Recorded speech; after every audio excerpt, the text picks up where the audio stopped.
So as promised, I'm going to talk about the DNC. Specifically, I'm going to talk about Obama's speech uh, that he gave on the last night of the Democratic National Convention. I printed it out and I highlighted stuff that I wanted to go over with you guys. The speech is 13 pages long, so I will link you to the full text if you did not get to see it yet. It was a great speech, and I know Bill Clinton also delivered a great speech. There were a lot of great speeches there.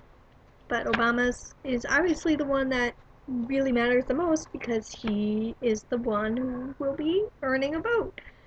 Um, so one of the first things he says is, "Michelle, I love you," and I think that's really important that he says that because it shows that not only does he place a certain value to his wife, but consistently, if you followed the relationship of Barack and Michelle Obama, you know that it's one built on respect and equal treatment. And I think it's great that he takes sort of that relationship with Michelle and applies it to his presidency and what he believes in. So I think it's awesome that he does that.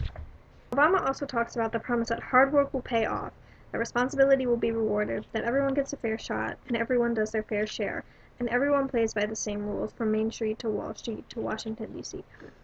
So basically, it's just going back to we're all equal according to the Constitution. And if you work hard, you get to thrive. And if you don't, not so much. Not if you're responsible, you'll be rewarded for that. So everyone has a fair shake under the Constitution. It depends on what you want to do with it, though. Um, and that's sort of something that bothers me about Romney is that doesn't, he's never, yes, he might have worked hard, but he did so knowing that if it didn't work out, he would have his father's money to fall back on. Obama didn't have that, which really makes him more relatable to me. Okay. And then he goes on and talks about the Republican convention, saying that they were more than happy to talk about everything they think is wrong in America, but they didn't have much to say about how they'd make it right. And that's important because if you want people to vote for you, they need to know how you're going to implement your policy, what you're planning on doing, what sort of laws you want to pass. You can't just say, "We're going to do this by fixing this." How are you going to fix this? Tell me more. And that it's important. And Bill Clinton talked about it in his speech too, that he gave statistics as to what they wanted to do. I don't believe that rolling back regulations on Wall Street will help the small businesswoman expand or the laid-off construction worker keep his home. So basically, big business has to be regulated. There was a reason that trust busting was a thing in history. When you let big business run the country, it usually doesn't end well for anybody except for the people with the big wallets. Case in point. Just look up trust busting. You'll see. History does repeat itself, and Romney wouldn't let that happen. Okay. And then Obama goes on to talk about challenges that have built up over decades, and he says it'll require common effort, shared responsibility, and the kind of bold, persistent experimentation that Franklin Roosevelt pursued during the only crisis worse than this one. Now, it's important to note that while Roosevelt's policies did help, it wasn't really until World War II that the Depression, that this country and the world was pulled out of the Depression. Um, but I think it is important to say, yeah, the government needs to get involved to help fix this. We can't just sit by idly and, hope that the economy fixes itself. Well, not our problem, not our cause. It's important that we all take turns in this. There's a lot of statistics here that this country has created over 500,000 manufacturing jobs in the last 2.5 years. That's important. Jobs are important as the bottom line. And then he's talking about the choice between giving tax breaks to corporations and giving jobs overseas, or rewarding companies that open plants and train workers and jobs here. Okay, jobs here. So, it's important.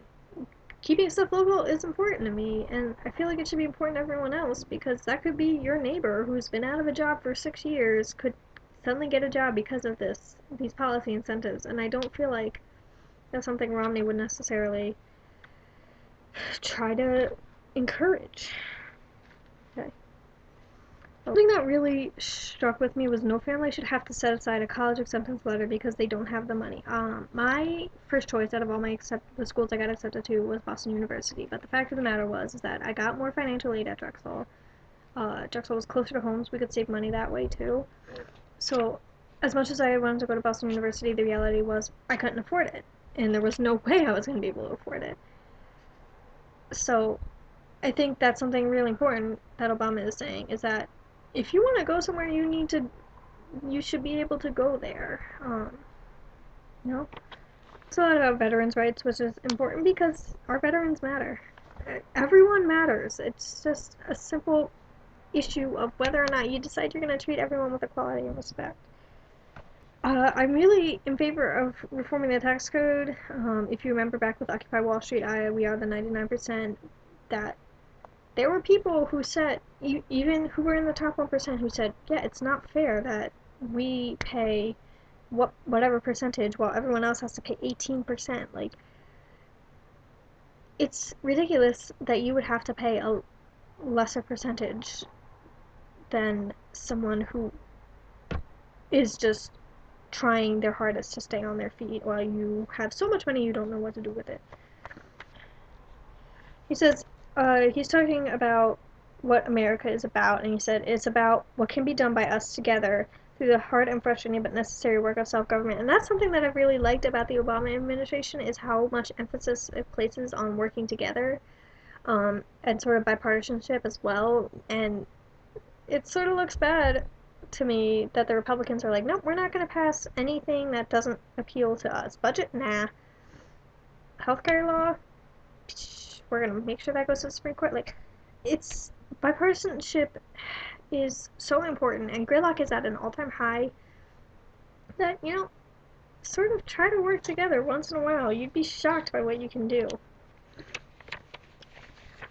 He's talking, and then later on he's talking about what will happen if you turn away from this and who will take it up. And he says, Washington politicians who want to decide who you can marry or control healthcare choices that women should be making for themselves. These are important social issues. Love is love is love. And people who try to quote the Bible saying otherwise are just wrong. Okay? Jesus chilled with 12 dudes all the time in a harlot.